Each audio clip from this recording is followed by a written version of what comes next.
Next हम बात करते हैं modern form of periodic table में जो पीरियोडिक प्रॉपर्टीज़ हैं, वो प्रॉपर्टीज़ जो खुद को रिपीट कर रही हैं, उनका ट्रेंड कैसे फॉलो होता है, अलॉन्ग द पीरियड वो कैसे फॉलो करती हैं, डाउन द ग्रुप वो कैसे कैसे वेरी करती हैं डाउन द ग्रुप। अगर मैं पीरियोडिक प्रॉपर्टीज़ की बात करूं तो हम टोटल 5 पीरियोडिक प्रॉपर्टीज़ को डिटेल में पढ़ेंगे। Atomic size, ionisation energy, electron affinity, electronegativity and valency. तो सबसे पहली प्रॉपर्टी के बारे में बात करते हैं, वो है एटॉमिक साइज। तो बेसिकली एटॉमिक साइज होता क्या है, जो न्यूक्लियस है और आउटर मोस्ट शेल के बीच का जो डिस्टेंस है उसको हम एटॉमिक साइज बोलते हैं। लेकिन हमने पिछले चैप्टर में पढ़ा था, जो हमारे पास एटॉमिक स्ट्रक्चर चैप्टर है, उसमें हमने हाइसेनबर्ग अनसर्टेनिटी प्रिंसिपल के बारे में पढ़ा था। जो हाइसेनबर्ग अनसर्टेनिटी प्रिंसिपल है वो क्या कहता है, हम इलेक्ट्रॉन की कभी भी एग्जैक्ट पोजीशन नहीं कैलकुलेट कर पाते, क्योंकि हमेशा पोजीशन और मोमेंटम की जो टर्म है उसमें एरर रहता है।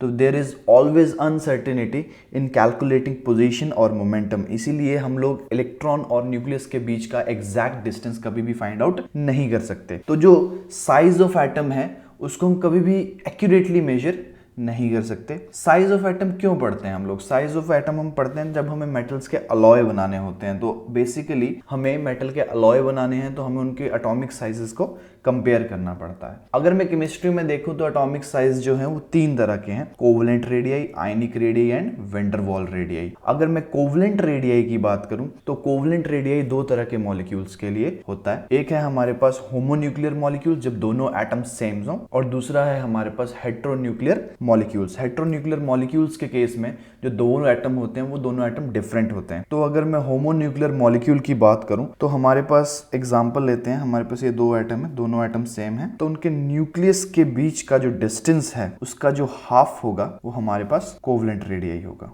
अगर मैं हेट्रोन्यूक्लियर मॉलिक्यूल्स की बात करूं तो हेट्रोन्यूक्लियर मॉलिक्यूल्स के केस में जो 2 एटम कोवलेंटली बॉन्डेड हैं वो डिफरेंट होते हैं। ये एटम ए है, ये एटम बी है, तो इनका जो कोवलेंट रेडियाई होगा वो न्यूक्लियस के बीच का जो डिस्टेंस है उन दोनों के, वहां से जो मीन पोजीशन है शेयर्ड पेयर ऑफ इलेक्ट्रॉन की, वो होगा। ए के केस में जो कोवलेंट रेडियाई होगा वो हमारे पास ये हो गया, और बी का कोवलेंट रेडियाई बी के न्यूक्लियस से लेकर जो इलेक्ट्रॉन की पोजीशन है वहां तक हो गया। तो ये हमारे पास 2 तरह के कोवलेंट रेडियाई है। नेक्स्ट टाइप का हमारे पास रेडियाई है आयनिक रेडियाई। आयनिक रेडियाई जो है वो इफेक्टिव डिस्टेंस है, इफेक्टिव डिस्टेंस है न्यूक्लियस ऑफ आयन से लेकर जहां तक वो आयन अपना इफेक्ट शो करता है। सपोज करो हमारे पास ये एग्जांपल है, इसमें हमारे पास एक एनायन है और एक केटायन है। तो अगर मैं केटायन के रेडियस की बात करूंगा तो न्यूक्लियस के सेंटर से लेकर जहां तक वो अपना इफेक्ट शो कर रहा है उसको हम केटायन का रेडियाई बोलेंगे, और जो एनायन है अपने न्यूक्लियस के सेंटर से लेकर जहां तक अपना इफेक्ट शो कर रहा है उसको हम एनायन का रेडियस बोलेंगे। जो थर्ड टाइप का रेडियाई है, मैं अगर उसकी बात करूं तो वैन डर वाल रेडियाई है। जो वैन डर वाल रेडियाई है वो डिपेंड करता है कि हमारे जो एटम है उसका साइज कितना बड़ा है। अगर मैं वैन डर वाल रेडियाई की बात करूं तो सपोज कीजिए हमारे पास 2 मॉलिक्यूल हैं, उनके बीच के जो एडजेसेंट एटम है उनके बीच का जो डिस्टेंस है उस डिस्टेंस का जो हाफ है वो हमारे पास वैन डर वाल रेडियाई है। अगर मैं कोवलेंट रेडियाई, आयनिक रेडियाई और वैन डर वाल रेडियाई की बात करूं तो जो वैन डर वाल रेडियाई है वो लार्जेस्ट रेडियाई है। उसी की वजह से पीरियड के अलॉन्ग जब हम मूव करते हैं तो हमारी नोबल गैसेस का साइज जो है वो एक्सेप्शनली लार्ज आता है।